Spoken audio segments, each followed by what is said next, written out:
Capítulo 725 – A provocação durante a fuga.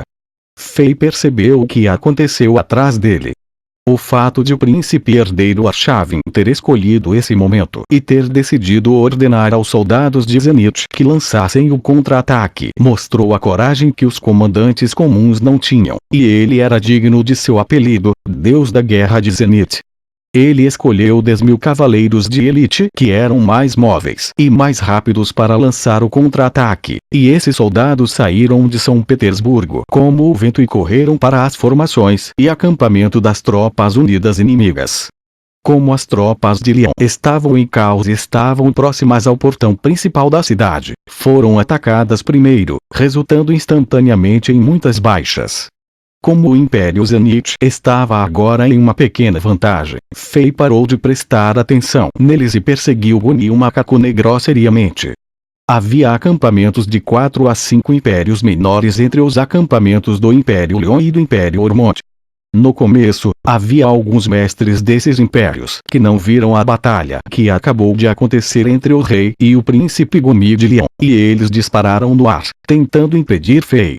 No entanto, depois de ver vários mestres que atacaram Fei se transformando em cadáveres e caindo a uma velocidade ainda mais rápida, todos os mestres ficaram impressionados com a ferocidade de Fei e não ousaram pular para detê-lo. Fei não mostrou nenhuma piedade ao longo do caminho. Assim como o que ele fez com as tropas de Lyon, ele socava sempre que via grandes equipamentos de cerco e itens mágicos, transformando-os em pó. Onde quer que Fei fosse, as pessoas caíam e seus cavalos eram revirados. O caos se espalhou instantaneamente nesses acampamentos e formações organizadas e inimigos unidos, e gritos e suspiros soaram por toda parte. Se Fei tivesse o trono do caos, ele já teria alcançado aquele macaco negro. No entanto, como esse trono estava sendo usado para proteger a mulher demoníaca Paris, o bárbaro não era ótimo em velocidade de movimento e Fei não queria expor sua força real. Ele perseguiu o dominante príncipe Gumi de Lyon. Mesmo que a distância entre eles estivesse se aproximando cada vez mais, ainda levaria um tempo para o rei alcançá-lo completamente. Isso fazia parte do plano de Fei. Com o macaco negro correndo na frente e causando perturbações nas tropas de outros impérios, Fei os perseguiu e causou a maior quantidade de danos a eles, quase revirando todos os acampamentos das chamadas tropas unidas do Império de cabeça para baixo. Isso criaria muitas oportunidades para a cavalaria de Zenith, que agora estava em uma incursão contra os inimigos. Arshavin era conhecido como Deus da Guerra de Zenith. Se ele pudesse realmente aproveitar essa oportunidade, mesmo que não pudesse obliterar completamente os inimigos, ele poderia pelo menos resolver o problema atual de São Petersburgo, sendo cercada por inimigos de todos os lados. Sob a destruição intencional do incomparável rei de Chambord, os campos de batalha nos arredores de São Petersburgo ficaram confusos e desordenados. Ah! Zenitiano sujo! Você não pode me alcançar! Você não pode me matar! Macaco negro Gumi soltou uma série de risadas no ar. Depois de avançar um pouco, os acampamentos amarelos do Império Ormond agora estavam visíveis para ele, então ele se acalmou. Ele soube que os lordes da classe Sol estavam escondidos nas tropas de Ormond, por isso estava confiante de que esse poderoso zenitiano seria morto em breve. Portanto, seu dever agora era continuar provocando seu oponente e garantir que ele o perseguisse e entraria no território que estava sendo controlado pelo Império Ormond. Você não disse que quer me matar? Você não disse que o preço da ofensa é grande? Bastardo sujo! Venha até mim! Ah! O Império Leon não vai te perdoar. Depois que eu escapar, liderarei tropas mais poderosas de Lyon e matarei todos os zenitianos. O Império Zenith está cheio de uma raça suja e de baixo nível. Você deveria ter desaparecido do continente há muito tempo. Você nem merece ser escravo. O riso de macaco negro Gumi soou no céu continuamente. Este príncipe foi capaz de ser flexível e recuar quando necessário, e ele era genuinamente sem vergonha. Na verdade, ele era a pessoa mais sem vergonha que Fei já tinha visto. Pessoas como este príncipe são semelhantes a cobras venenosas. Se você não matá-los de uma só vez, eles podem se recuperar e injetar veneno nos vasos sanguíneos, em vez de ter medo de você.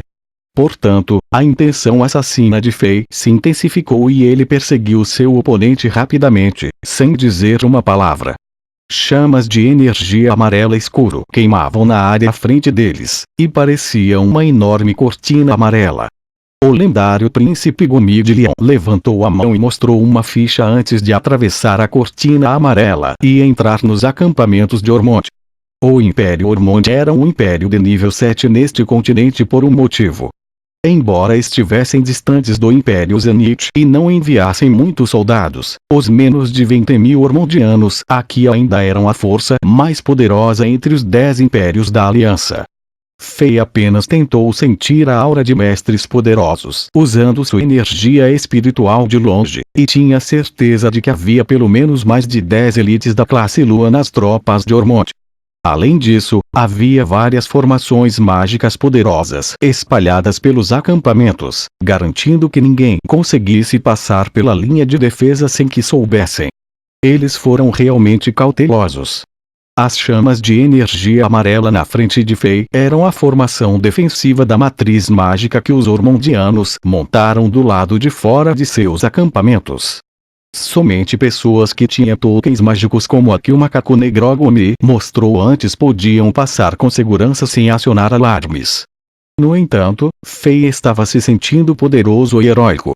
Enquanto rugia, ele deu um soco nas chamas de energia mágica à sua frente, como se ele fosse um tigre que estava de volta à floresta e um dragão que estava nadando nos oceanos. Ele instantaneamente quebrou as chamas de energia mágica e atacou os acampamentos dos ormondianos. Como você ousa? Morra! Imprudente! Como se atreve a atacar os acampamentos do Império Ormond?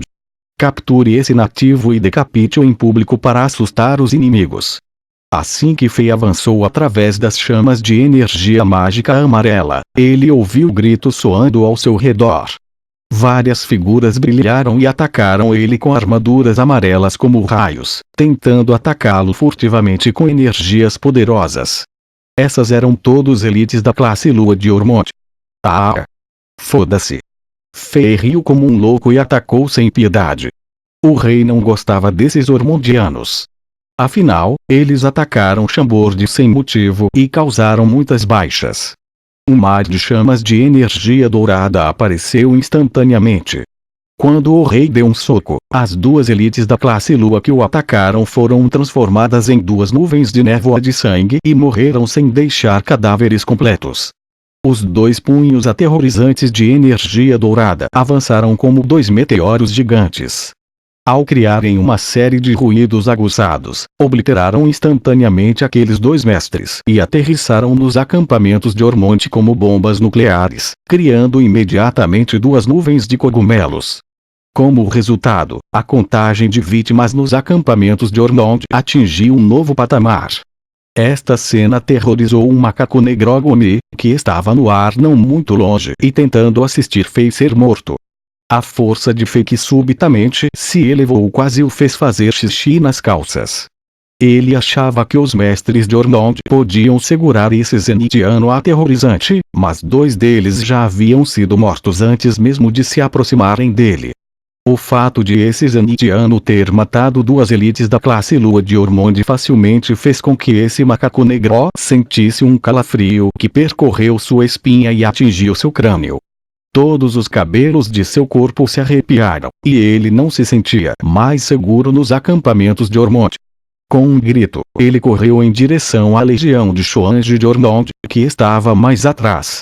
Um pouco mais longe do acampamento de Ormond, 6 Xuange estavam flutuando no ar. 5 deles tinham cerca de 50 metros de comprimento e 13 a 14 metros de largura, muito menores do que aquele que foi capturado pelo reino de Chambord. Esses 5 Xuange cercavam um enorme Xuange, protegendo-o no meio. O Xuange que estava sendo protegido no meio estava em pé de igualdade com o capturado por Chambord, e parecia quase idêntico àquele. Esses 6 Xuange flutuavam no ar, parecendo 6 bestas de batalha antigas que viajaram no tempo. Mesmo silenciosos, pareciam cruéis e aterrorizantes.